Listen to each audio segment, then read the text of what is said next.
Sir আমি। ও মুরব্বী আপনি? আচ্ছা ভিতরে আসুন।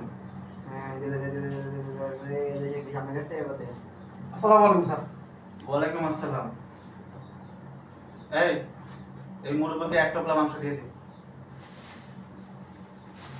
এলা মুরব্বী,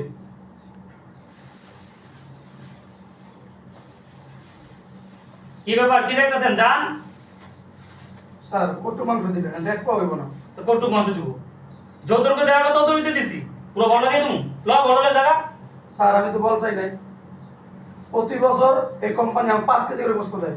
এই কোম্পানিতে আমি 15 বছর চাকরি করতেছি, 5 কেজি করে গোস্ত দেয়। এই বছর আপনাকে দায়িত্ব দেওয়া হয়েছে, আর এই বছর ঠকাইতেছেন, একটু করে গোস্ত দিচ্ছেন, আমার তো একবেলা হইব না। তো তোরে কি 15-20 কেজি মাংস দিব নাকি? যা দিছি তা নিয়ে চুপচাপ এখান থেকে চলে যা। স্যার আমি 15-20 কেজি চাই নাই।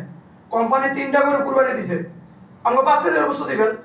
এই কুরবানি উচিত করে আমাকে ছুটি দিলেন, দেশে যাইতে দিলেন না। কইলেন যে কুরবানি গোস্ত নিয়ে দেশে যাবি।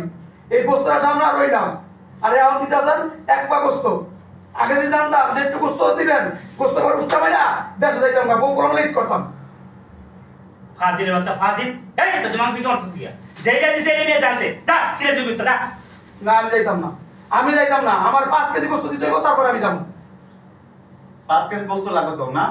তুই এখান থেকে বেরো বলতেছি, তা না হলে কিন্তু তোর ঘাট টাকা দিয়ে বের করে দেবো। এই বেটা, কোম্পানি 3 টাকা 13 দেন, এটা তো লাভ আছে। বেরা বেরা।